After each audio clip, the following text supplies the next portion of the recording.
Buddy, gonna be out here training Mr. Thor. In fact, let me get him on camera for you. Nobody wants to see me. Then we'll see the pups. Place.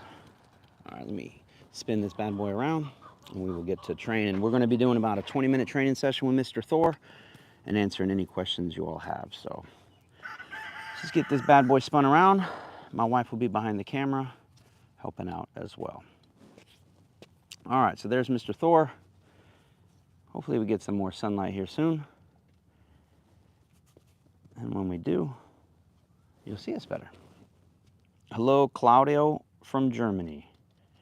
We're here to answer questions for the next about 20 minutes while we train Mr. Thor. Sorry, I'm trying to use this new camera setup here, so bear with me. We'll get it figured out. So if you got a question, just go ahead and ask it while we train Mr. Thor. Hello, Miss Sandra from Canada. Got someone from Atlanta. Yeah, everybody, I like when you tell us where you're from. And then soon enough, we'll get this camera lined up where I want it. We got from Chile. All right, what's further away from us, Chile or Germany? How do you train your Rottweiler?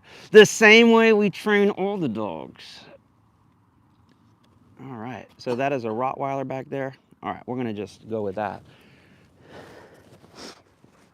Make sure I got a clicker. We were working on position changes. Am I in my head? Yeah, we can't see your head. Do you want to come closer? Or you want me to move? If I come closer, you're gonna get my head more cut off.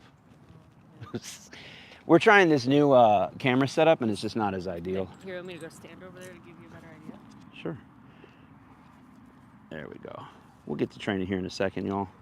Better at training dogs than I am at working this silly camera. It's like only gives me like, do you want this or do you want that? And that's too high. So you see the problem we're having? No problem. No problem. All right, this should be good enough there. You guys are probably getting motion sickness. You're like, what the freak, Garrett? Raleigh, North Carolina, see, so that would be the closest. All right, we're gonna make that work. Yeah, good enough. I wouldn't mess with this. It's as good as it's gonna get. All right, so we're gonna work on position changes with him, but kind of more advanced position changes, meaning position changes at distance. Maybe work some hand commands, do some kind of interesting stuff that makes position changes. Because sits and downs, everybody can do that. No, until you start doing some funky stuff, then it gets complicated. Because we really want these commands, what we say, generalized. Generalized meaning they do them basically no matter what, no matter where you are, no matter what's going on, etc. So if you have a question, we'll try to answer it. My wife Stephanie's behind the camera. She'll read them out. But someone asked, how do you train a Rottweiler? The same way we train every other dog. A lot of people, I want to clear this up once and for all, though it won't be cleared up once and for all, and I actually get cranked up about it. What makes you think we have to train a Rottweiler different than a Golden Retriever? You don't. It's a dog. It's just like saying, well, my kid has black hair and my other kid has blonde hair. So you have to train them differently, right? You have to teach them math differently. No, he's still a dog. That's why we're a dog trainer and not a Rottweiler trainer. So, yeah, they might have different personalities, but so do kids have different personalities. But you don't cater the training to the breed. You cater the training to the individual dog. So, but in the end, it's still dog training. So, well, let's get that question out of the way. But don't they have different skill sets? Do they have different skill sets? I don't know. Every dog I know can, use their hind leg to scratch themselves and use their tongue to lick where. So no, they don't have different skill sets. Like a dog's a dog, you know what I mean? They got 4 legs, they got a tail, they got teeth. Yeah, are they slightly different? Yeah, but it's still a dog. Down. All right, so with those position changes, we're really looking for speed and accuracy. Sit. I give him an A+. So for that, we mark him and we pay him. And for those who aren't familiar with our style of training, whether it's a Rottweiler or a Great Dane or a Chihuahua, is still the same. It's balance training, but I also sometimes refer to it as full spectrum training, meaning whatever it takes, anything from A to Z, all colors of the rainbow, whatever he needs to accomplish, not for the Rottweiler, for Thor. What does Thor need today? And right now, Thor needs some food. So we're going to be using a lot of markers and food to let him know what we like. But we'll be doing some hand commands, some free shaping, all kinds of stuff. And so Thor is about 1.5 years. And Sit. then we have someone requesting Down. videos of a day in the life Sit. of Thanos. Yes. Well, we're getting ready to do something cool coming up. Is we're actually taking Thanos to Disney World. You all are the first to hear it. We're going to take him to Epcot. We're meeting with a client there. One of our certified trainers just finished training a dog, a third dog for this client. And this guy goes to Disney World like, I don't know, 10 times a month or something. So he takes his dogs with him every time. So he has 3 dogs now, little ones. And we're going to deliver his third dog to him. And he always likes, every time we deliver a dog to him, he likes to take the dog to Disney World to really, test the training. And what a great place to test it. And I don't mean just from the sense of like, wow, what a cool place. I mean, you want to talk about distractions? There's people everywhere, all kinds of rides and excitement and food and you name it, and can be very overwhelming for a dog. So if there was ever a place to test it, that's the place to do it. So very excited. So I said, oh, I might as well bring Thanos and show you what it's like to bring a dog inside a place like Disney World. So we're going to check his hand commands. They're actually not as solid as his voice command. See, and his stand is by voice and by hand. So we're just going to iron that out. Now up close, this is what's interesting. Up close, he'll have it. But when you start to get a little further away, things get really froggy. There's a piece of food under him. Free. There you go. Get it. Place. Do you find that when doing protection, you must understand characteristics of different breeds? And the question disappeared. Good boy. What's the question? It disappeared off the screen. Oh, well, ask the question again. All right, so what we're trying to do is get a little further distance, and like the hand command's real pretty up close. I'll show you those again. So we're always checking like, what does the dog have? What do they not have? What do they need? What do I need to work on? See, the stand is not where I want it. Not something we work on a ton, but we'll get that cleaned up. Overworked sits and downs with this dog. Sit. Good. We'll get those stands cleaned up and then we'll do something else.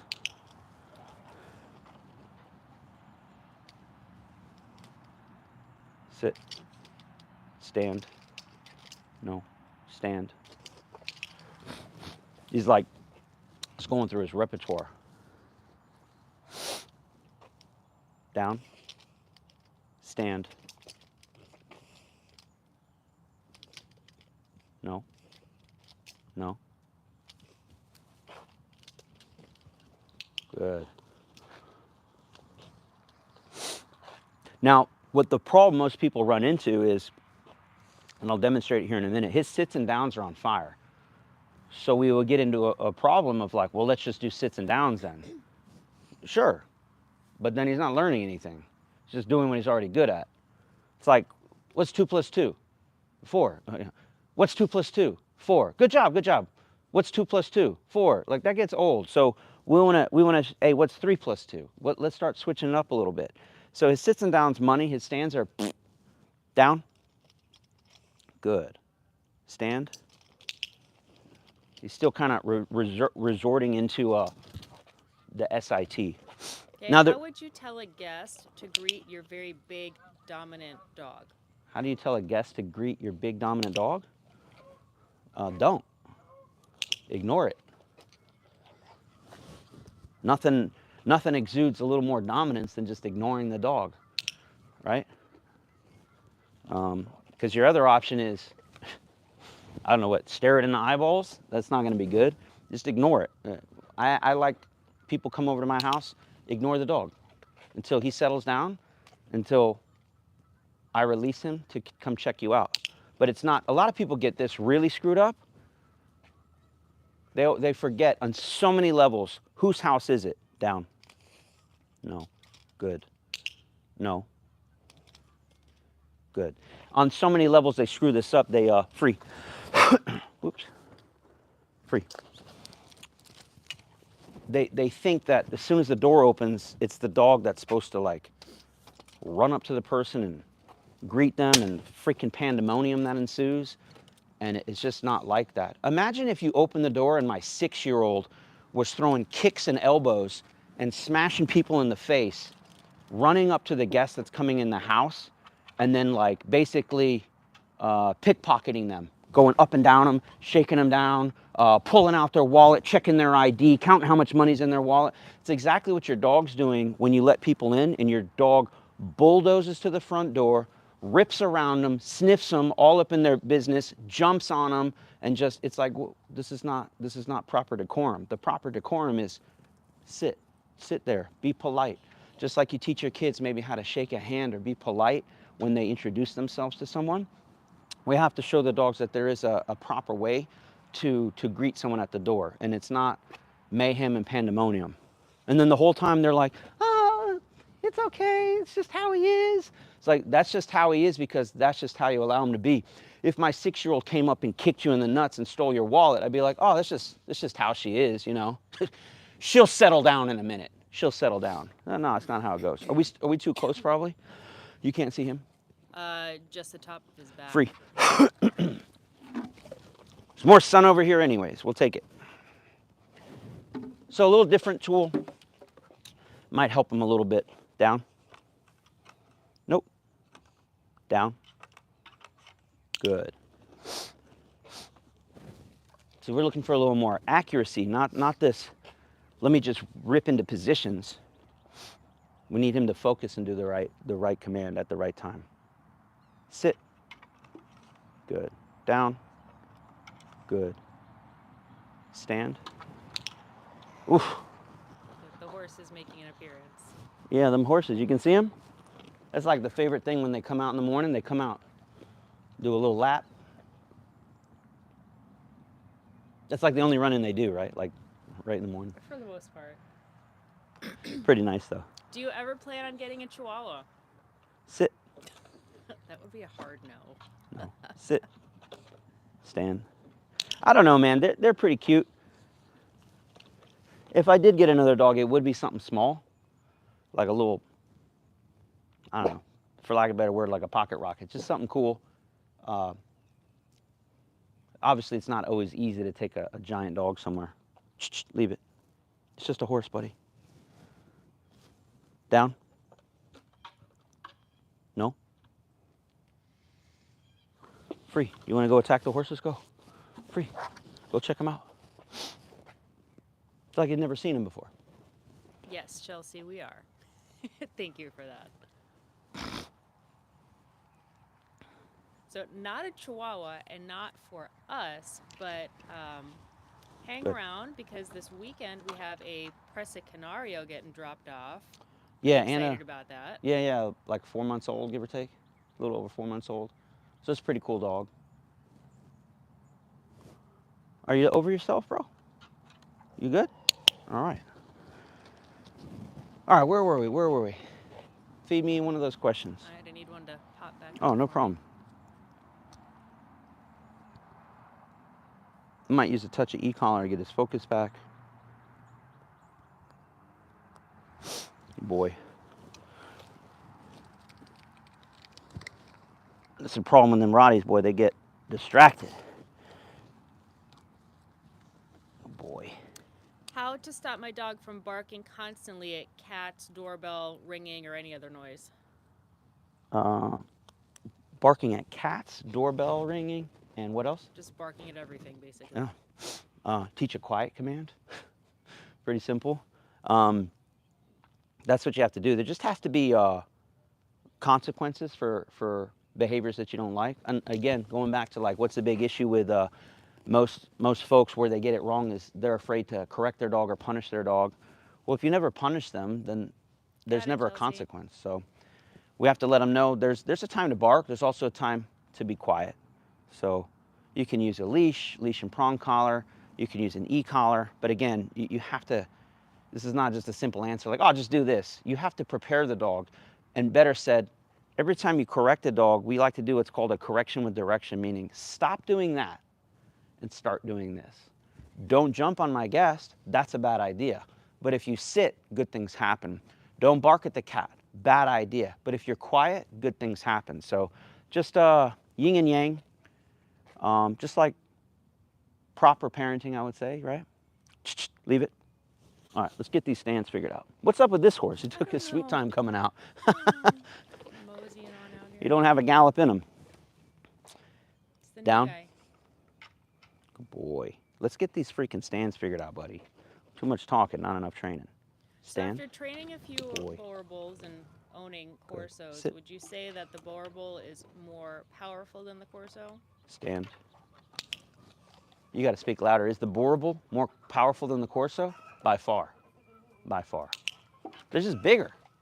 You know, average Corsos, I don't even know what average Corso is anymore. There's supposed to be about 120, 130 for breed males. standard. Honestly, 120, 110, 120 used to be the standard. Then it was 120, like you hear me saying, oh, now the standard's 120, 130. No, I don't know what it is anymore. Most of the Corsos we're seeing, 150, 160. Which is just wild, honestly. I mean, and then bigger from there. Bronx, 180, 185. Zeus was 160 and change And he wasn't even a at year old 11 yet. months old. Badass dog, but, you know, so maybe it depends on that question. It's loaded. Like, what kind of Corso are we talking about? I think it's more so now an Americanized Corso versus like your traditional European Corso. Yeah. Good boy. Stand. Yes. Thank you, sir. We've been waiting on that.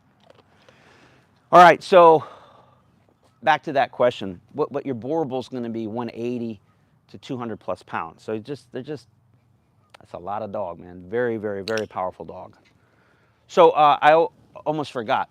One of the reasons we're doing this live is to let you guys know we're running a special for the next 48 hours. So if you see this, it's February 22nd. So between the 22nd and the 23rd, and I think it ends on the 24th, we're doing a 50% off on our membership, our monthly membership. And then actually right after I finish this, we're rolling into the membership. Every month, we go live with all of our monthly members and we answer every single question that they ask, whether they ask it live or we have an option to pre-submit a question.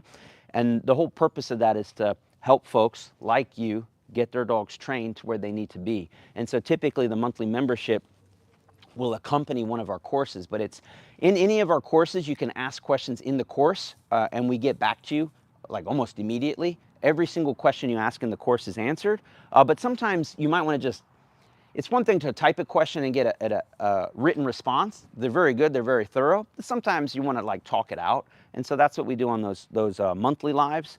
We'll talk it out like we're doing now. So it's like what you're seeing now, but every month guaranteed and your question gets answered. So, and then we have another option that's even better, which is our premium membership. And we do this once a week. Those are usually, my wife gets pissed, they're slotted for like an hour, hour and a half. We always spend 2.5, 3 hours, whatever it takes, because I just want to make sure every single question's answered. So a lot of value. People love the membership. And then anyways, we have a coupon code going right now. It's member50, so member50, and you get 50% off your first month on the monthly membership. And then Bird says she's trying to sign up, but the discount code isn't showing on the website yet. well, the discount code's not showing. I'm just telling you right now. So, but see if it works. Let us know. What is the discount code? Member50. Member50. Okay. Good boy. Yes. All right. Let's get those stands figured out. So can you break old bad habits from Down. an older dog? Of course you can. No. Stand. That's what I'm talking about, buddy. Good decisions. Yeah, of course you can. It's harder. Better to just not let the bad habit manifest, but of course you can. It's just like, can you get someone who's 40 years old and been smoking for the last 20 years to quit smoking? Yeah, happens all the time. Is it easy? No. My hands are freezing. You heard that dog barking? Yeah, the horse is all perked up. All right, sit. Stand. Now all the dogs are barking. Close, but not quite. Stand. Trying to help him out here. Stand. Good job. We're not getting as advanced as we'd like because too busy answering questions, which is what I'm here to do. But we're going to answer maybe one or two more questions, and then we got to roll into our monthly members live. We got to make sure we get all their questions answered. You got 2 minutes on that, by the way. I know. Good boy. How Sit. many new commands would you introduce to an 8-week-old puppy in a day? Stand. Oh, pretty much did it. How many new commands? So we have a concept called wet concrete theory. That's a concept I don't know, created, for lack of a better word. Like, it's not, I haven't heard it anywhere else. I'm not saying other people don't do it. It's just what we call it. And the concept there is, it's like with your kids. This is the best way I could explain it to you in a nutshell. When I send my kids to school, Alora's in first grade, right? What is she learning in first grade? Let's just call that like 8-week-old, like she's right starting school. What do they teach her all day long? Is it just math? Do we do just math for first grade? Math, first grade, second grade, third grade, before we even think about doing reading, writing, history? No. All of it. It's just kind of like level 1 math and level 1 reading and level 1 history. Then you roll into second grade. And guess what? More of the same, just more intense. Third grade, more of the same, more intense. Literally all the way up through college, right? So same with an 8-week-old puppy. What are the commands I teach an 8-week-old puppy on day 1? Everything. Everything I can get my hands on in that first session. That puppy will sit, it will down, it will stand, it will heel, it will recall, it will place, focus. Those are the core. So we would teach all of that on day 1. Now, does that mean the dog is going to be perfect after a 5-minute session? Of course not. But they're getting that introductory to it. And then guess what we do in the next lesson? Same thing, same thing, same thing. All of that's covered in our OB 101 course, where we show you like how you might structure a training lesson.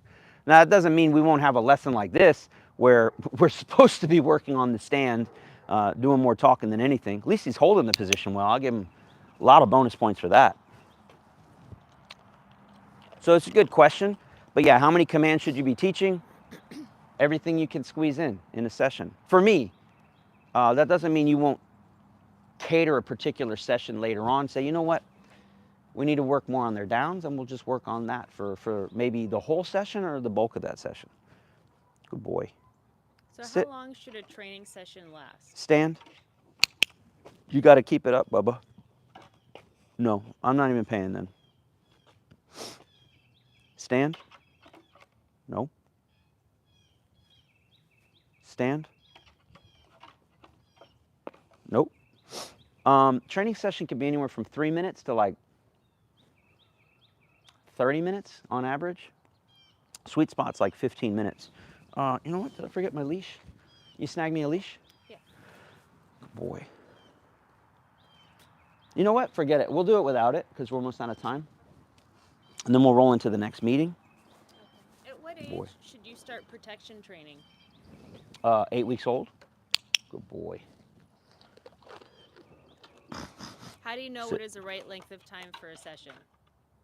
A dog will tell you. Dog will tell you. Like, he's still super engaged. Younger puppies, you're going to do shorter sessions, 3-5 minutes. They only have so much attention span. Sit. You'll just notice a dog starting to check out. Stand. And the trick is to, good boy, the trick is to end before they check out. You know what I mean? Sit. Stand. Close. Close. Stand. Boy. Sit. Sit. No. Stand. Good. Sit. Stand. Down. Good. Stay. Sloppy. Lots of slop this morning. He needs a lot of work. So he gets like ahead of himself. He's like, you want to down? You want to sit? You want to stand? I'm like, hey, do it on the command. So got to clean all that up. But hard to train him and talk to y'all and answer your questions. He's kind of suffering here. So anyways, we're going to roll into our monthly membership live. We're going to be doing some more training and answering all of our members' questions. Highly encourage you guys to check it out. If you're watching this video and it's in that time frame, check it out. You really have nothing to lose. Like, it's kick ass, and you get access to our perfect walk course for free. It's a $250 course.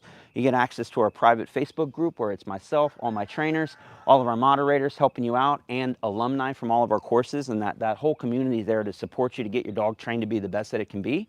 And that is our guarantee. When you take our courses, you will have the best trained dog in your entire neighborhood or town, absolutely guaranteed. So if you're interested, check out that memberships where a lot of people get started.